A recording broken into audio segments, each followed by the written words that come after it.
This is Kelly Hill, Executive Editor of RCR Wireless News. I'm here today with Steve Berry, who is President and CEO of the Competitive Carriers Association, and Chip Strange, who is Chief Strategy Officer at Ookla. How are you folks today? Just fine. Thank you. Excellent. Thank you. Glad Nice to have glad to have both of you here today. So we're going to be talking a little bit about some of the things that are going on in terms of rural broadband. There's a lot going on right now in terms of network connectivity. And the COVID-19 pandemic has, in a lot of ways, highlighted both the essential nature of broadband data access, both wired and wireless, and just how deep the digital divide is. There are multiple programs that are in process right now. We have the Rural Digital Opportunities Fund with the FCC's Rural 5G Fund, the Reconnect program at the Department of Agriculture. There's also the RIP and Replace program for Chinese infrastructure. Plus, there's the recently passed Broadband Data Act. Who knows what future coronavirus relief packages might hold for broadband investment. So I'm going to start out with asking each of you what you see as the most consequential program for rural mobile broadband providers specifically. And Steve, let's go ahead and start with you. Well, thank you. Thank you, Kelly. And thank you for letting me join your event today. I much appreciate it. You know, the number one thing, I was just telling Chip that, you know, I testified a couple of weeks ago on the Hill, and I told the senators that one of the most important programs right now is the 5G fund, and we need to get that correct. And we need to make sure that that 10-year program, $9 billion, that it gets to the right places, and that we are, you know, very aggressive to pursue sound, you know, policies that will support the 5G fund. And that sort of goes to the heart of the Broadband Data Act that you mentioned. You know, I've told the senators, you can't fix what you can't measure. And I think we have to do everything within our power to properly measure that so that we're spending funds and monies, energies and efforts and capital investment from the private sector in those areas that are most needed. Chip, your thoughts on the most consequential program right now? Yeah, certainly on the mobile side, I would agree with Steve that the 5G fund is critical, and you know, related to that and related to the Data Act, as Steve referenced, also, you know, is a necessary funding apparatus to ensure that we can collect the appropriate data to understand where broadband is and is not, or where it is, you know, underserved, where communities are underserved. I think that, you know, we believe fundamentally, especially as you described, all of the different agencies that have a component to play or a part to play in delivering broadband to American consumers. It is vital that there's a centralized data source that everyone can have confidence in and rely on to ensure that we don't have interagency competition, to ensure that we don't have overbuilding of private companies who've put their own capital in the marketplace already. And we are still, unfortunately, a bit away from that. Okay. Now, both of you have testified before Congress, and you sort of alluded to it, on either rural broadband, network data, or both. So I want to ask each of you if you can give us sort of some of the key points from your testimony and what you hope that members took away from your testimony. Chip, why don't we go ahead and start with you? Thank you, and it's generous to have me compared to Steve with respect to congressional testimony, because he's forgotten more times. He's forgotten about testifying more times than I have. But the key points from our perspective is, I guess there are a couple of them. Number one, you know, we need to be thinking much more aspirational about what is possible, and you know, there are programs and capabilities largely driven by the private sector and companies like ours who can help try to solve the data problem and the mapping problem. But that requires thinking that is way more than just looking at, you know, download speed at a county level or at a census block level.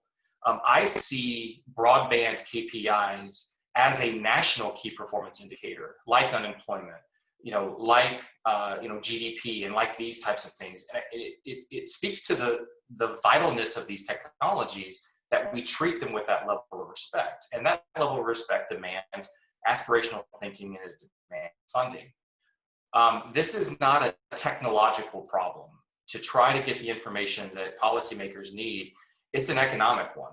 And we just have to marshal the resources necessary to go get this done. I'm not suggesting it's going to be easy, and I'm certainly not suggesting that Ookla is alone in helping to solve this problem.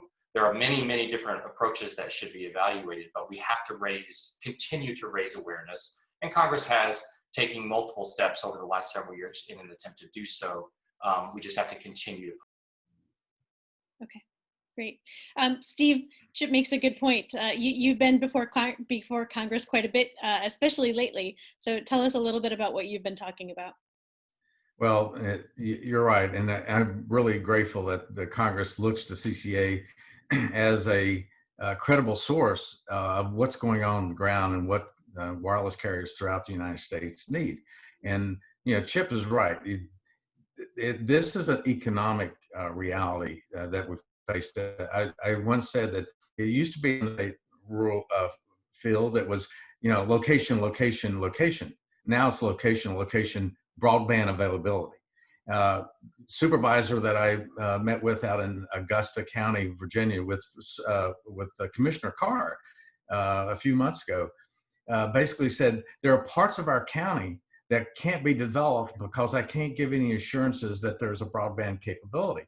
He said, furthermore, because the maps are so bad and incorrect, the FCC map particularly, he said, I can't access local funds or state funds, not just federal funds, because the FCC says that there is broadband capability there and we have none. So Chip is exactly right. This is an economic matter at the basic level, at the local level, and it builds on this opportunity to bring in a new business, to build new homes, to have people working remotely from home, which the COVID-19 has really challenged everyone. So we really need to be pulling out all the tabs and using every resource available to get sound data. The broadband, Congress got it right in the Broadband Data Act. We need to start that process. We should have started it, a decade ago when we were talking about, hey, let's draw a map of all the national broadband map. We should stick with it. And I think Congress they fed up. I think they're sort of fed up with not knowing where they should be spending the funds. And I think we have an opportunity here, a great opportunity. And the FCC's 5G fund is sort of the point of the spear. And we can get it right if we work together. So that's what I'm hoping to do. Okay. Great. Well, so let's dig into that. Let's dig into that history maybe a little bit more. So the FCC data, Form 477, if I remember correctly. Yeah. So that was, it wasn't originally designed exactly, I think, for what it's being used for now. And basically, what it calculates is that if any location within a census block is served, it counts the whole census block as being served with broadband, regardless of how many locations in that block may or may not actually have broadband service. So, so with that context here, rural broadband investment has been going on for a long time now, at least a decade. And we still don't have good data on exactly where networks are and aren't. And that's both wired and wireless, and wireless gets even a little bit more complicated. So can either of you offer some perspective or history on why that is? And Steve, maybe we'll start with you, and then we'll dive into Chip and Ookla's perspective on this. Thank you. People, they don't look at it understanding that in 1995, 96, wireless did not take under USF. There were some state programs, but it was basically a Supreme Court decision in the North Dakota, I think, that put it front and center. So wireless began taking under USF as a viable technology. We've gone a long ways from that point in time, but over the years, as technology has enhanced, improved, we're getting speeds on the wireless side that even the twisted pair or wireline could not achieve 20 years ago. So with that context, we have to decide, do you really want to know where there is and there is not broadband capability. And the Broadband Data Act, I think, addressed wireline, fixed, and wireless. And I think we need to really focus on more granular opportunities to identify where we have coverage. And I don't know how detailed you want to get, but I testified 2 years ago in the House and the Senate that said you should test signal strength for this is sort of LTE. And I said, our carriers designed signal strength network architecture to a minus 85 dBu, which gives you a strong signal strength on a 4G LTE network. But now we're moving beyond 4G LTE and VoLTE into the 5G. And so the Broadband Act was really sort of phenomenal that Congress told an expert agency, here's the data points that you need to utilize in order to create a map. And that's the frustrating point, and I've said it several times. The FCC should have done this a long time ago. We testified and told them, here's how you create a map that's meaningful. So signal strength is a key element. Cell edge probability, which, a good example, most carriers design their networks for cell edge probability of 90%, 95% for emergency responders. FCC used 80% cell strength. What does that do? That says that increases the coverage by 27% and increases the coverage area by 60% and the signal strength by 27%. What does that mean? That means an 80% cell edge coverage means that you're missing 60% of the territory that it will say that you covered, but they're not. And then you have to couple that cell edge probability with also cell loading. I mean, we told the FCC, most of these small carriers in rural areas, because, people in rural areas utilize their cell network even more so, they record over 50% utilization, especially in the evenings in rural areas. The FCC used a 30%.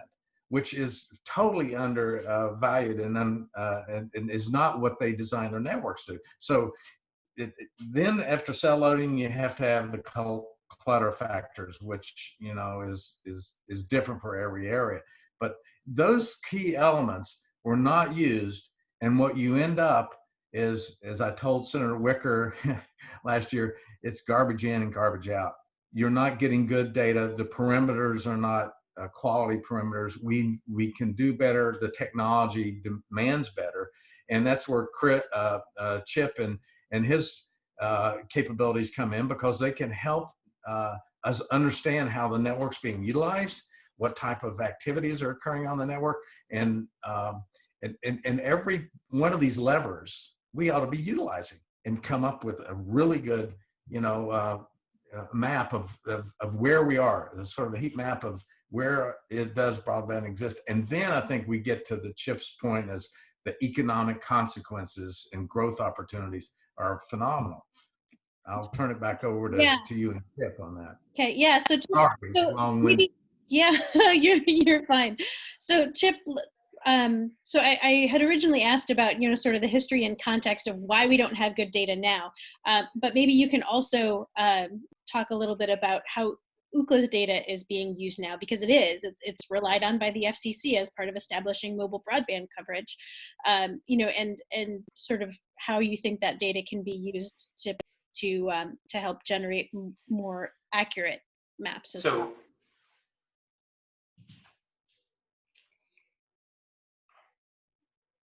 Yes, thank you. And I think Steve touched on some of the historical components there, sort of fast forwarding to where we are now. And some of that aspirational thinking I referenced before has fed into the Broadband Data Act and getting a much more granular expectation and having Congress tell the FCC that this is what we want, this is how we want these measurements or these results to be considered.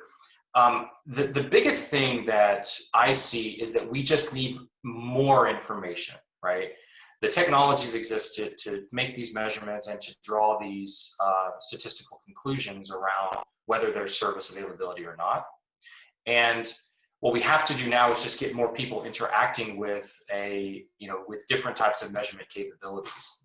And that means getting more federal, state, and local government agencies and people interacting with these types of technologies.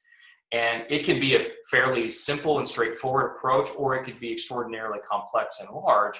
And what we'll end up having, of course, is a wide range all the way in between, right?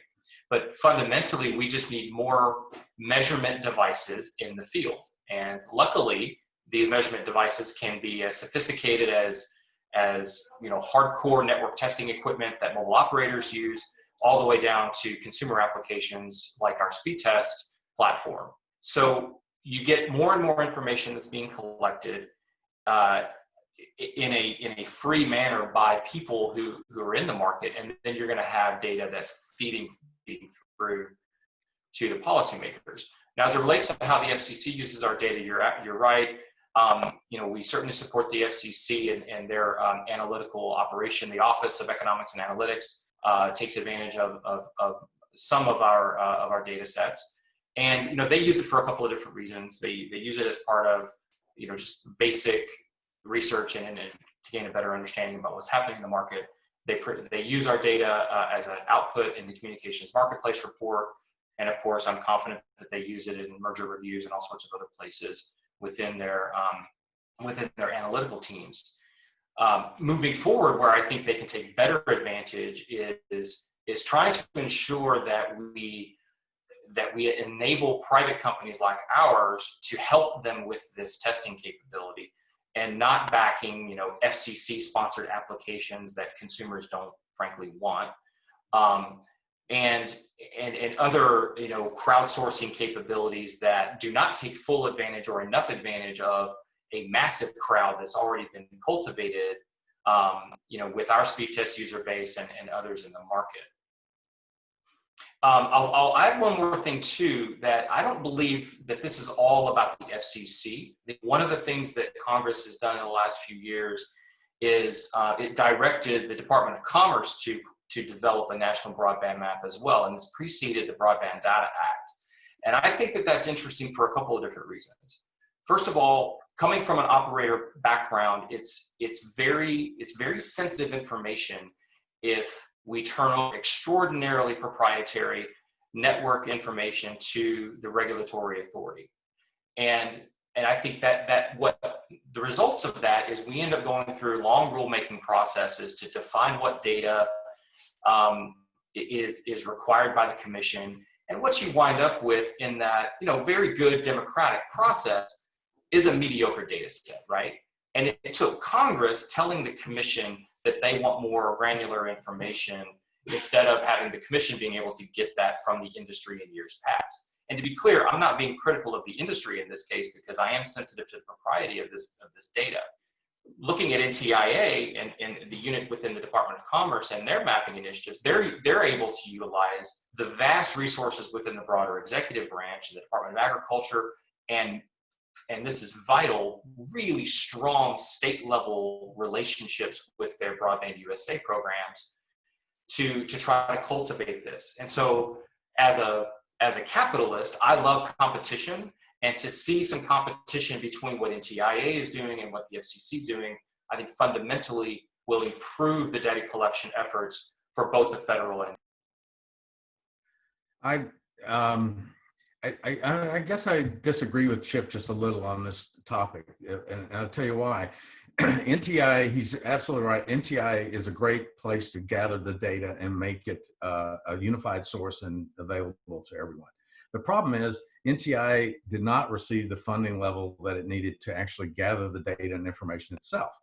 The Broadband Data Act literally uses the FCC as the database that we can actually expand, and has the authority to collect quote unquote new data under the Digital Opportunity Collection program that they're conducting. So that program has to include signal strength, cell edge probability, cell loading, but also all the data and information that we get from local, state governments. I mean, Senator Manchin just sent a press release out the other day saying to his constituents, give me your information that you've downloaded on your cell strength and signal strength, so that I can provide it to the FCC.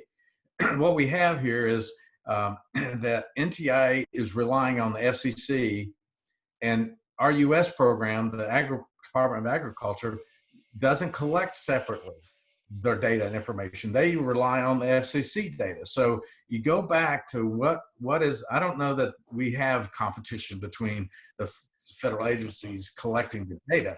What we need is better data to start with.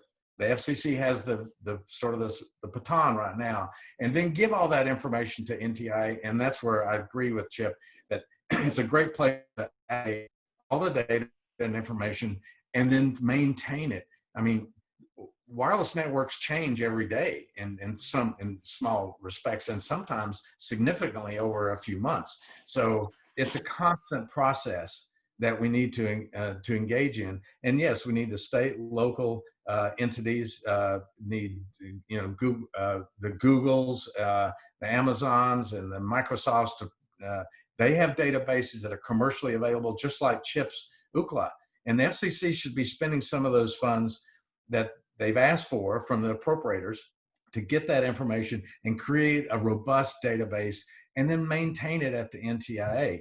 And, you know, on a side note, the FCC said, well, there was no money appropriated for the data broadband collection effort. The appropriators wrote the chairman, the FCC, just several weeks ago, last month, said, tell us what you need. Basically, they're saying, tell us what you need. We are all in agreement, bipartisan agreement, both houses, that we should do this data collection and create a significant, you know, reliable database.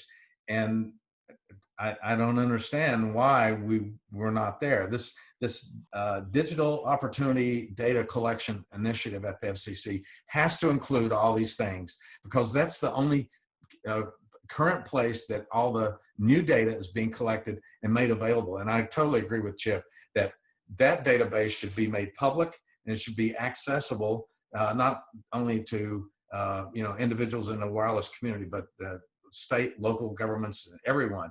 And you're right, it is very sensitive. And that goes back to historically, there have been some of the large carriers, and I'm speaking as, you know, as someone that represents competitive carriers across the board, but one of the largest have always reluctantly provided information that they don't want it to become public. And I think we need to anonymize that data and information and get it to the NTIA and let them share it globally in the United States.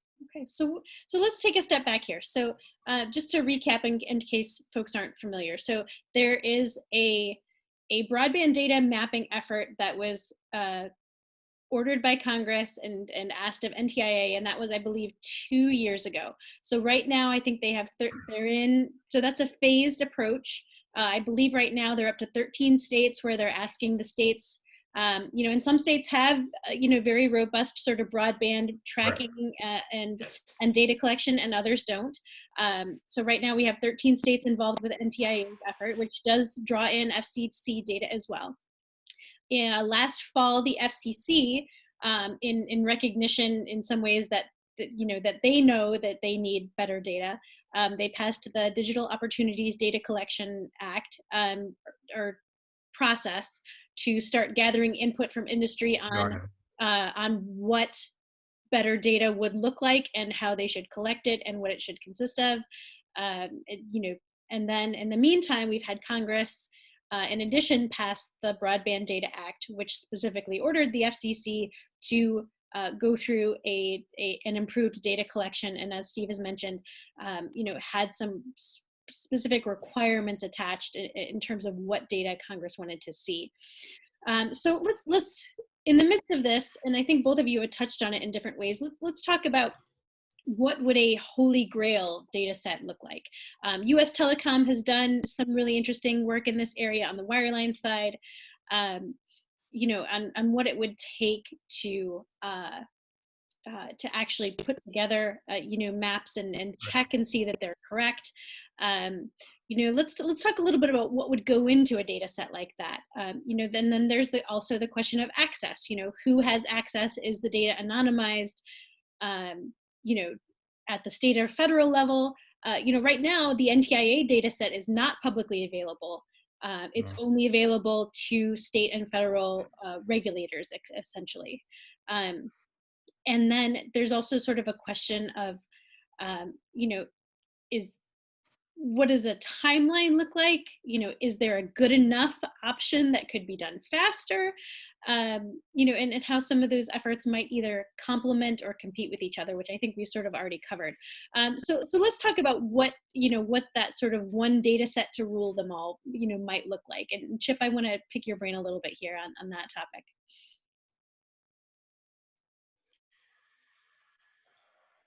Yeah, so just to push back briefly on something that Steve said related to NTIA, I think that maybe short selling them a bit around the breadth of the information that they collect. And in some respects, they have access to more data than the FCC currently does because of the state flexibility, because of its function within our government apparatus. And he's right, though, that the amount of funds that have been allocated to NTIA are woefully inadequate, but certainly can get us started to create a learning about what information we need in different parts of the country. But the FCC is largely an unfunded mandate at this point as well. So, I think at least NTIA has some money to work with. And with the FCC's, it seems like over years shrinking budgets, they're in a difficult spot trying to actually do this well when they don't have any funding to actually execute that. With respect to one data set to rule them all, I think that certainly there is a vital role that the FCC plays in improving the information that it collects from the operators that it regulates. I think that what US Telecom has done is a really interesting way of looking at it. Try to use my part that the base map is accurate, right?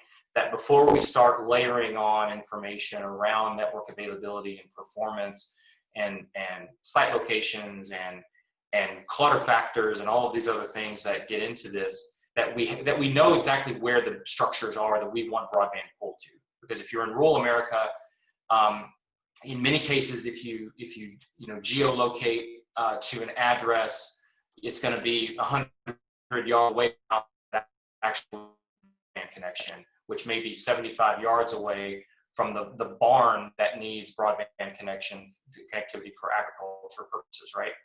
So I think that US Telecom is going to help us get there. Now that project as well is going to take time and a lot of learning. I would say, I think realistically, we're talking about a couple of years to try to look at this data comprehensively and apply it to our extraordinarily diverse country. So it's probably a few years away, but that's with some funding and with some movement and momentum. But I think that, we're making progress, but it's way too slow for the American consumers. I know it's way too slow for Steve's constituents. And I think we have to move now to try to get some of this funding in the marketplace and learn as we go. And I don't believe that we should just wait until we get this one data set to rule them all. Otherwise, we're never going to get there because, as Steve rightly pointed out, these technologies constantly change. The use cases constantly change. And with 5G, setting aside all the marketing and the sizzle associated with the shiny new air interface technology, it does open up a lot of flexibility in the market for some use cases that did not exist for our 4G LTE networks, as just the most recent example. So yeah, we need to move quickly. The data set's going to include data from states. It's going to include obviously data from the commission. It's going to include data from companies like ours, and we need more of all of it, right? And that's where some of the investment needs to be made to try to get data collected in some of these pockets so that rural communities can get better served with the networks that they need. And Yeah, you asked, Kelly, you asked about the Holy Grail. The Holy Grail includes all those elements. I would think you would want wireline, you want fixed wireless, you would want satellite, you would want wireless capability. You want cable.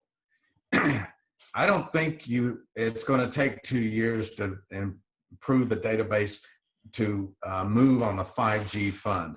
I think carriers want to provide quality and can very quickly provide quality information on those elements that I just mentioned, the cell edge, signal strength, cell loading, and even clutter factors, because that's how they design their networks. They can provide that information. I rely on Chairman Pai's comment that he gave to the Senate Appropriations Committee and said directly in response to Senator Langford, how long would it take to do this? He said several months, not years. That's for the 5G fund. 5G could be supplemented by data and information provided by the carriers to the FCC.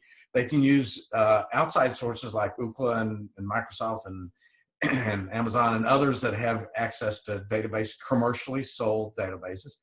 And they can move on with it. And we can have a reverse auction in 2021 for the 5G funds. Much more accurate maps than they've ever produced before. It was a point in time that there was so little coverage out there that it didn't matter where you threw that dart on the map. You were going to hit someplace that didn't have coverage. Well, we need to be a lot more accurate than throwing darts at a map. We need to actually have maps that have bullseyes on it. And that's how you get it. Chip is right. It will take several years to do the Holy Grail database. But it doesn't mean we shouldn't be doing that. We should have literally been doing that for the last 10 years. You can go back several years and this program, a lot of people thought that we spend billions of dollars and it didn't produce the type of results we wanted.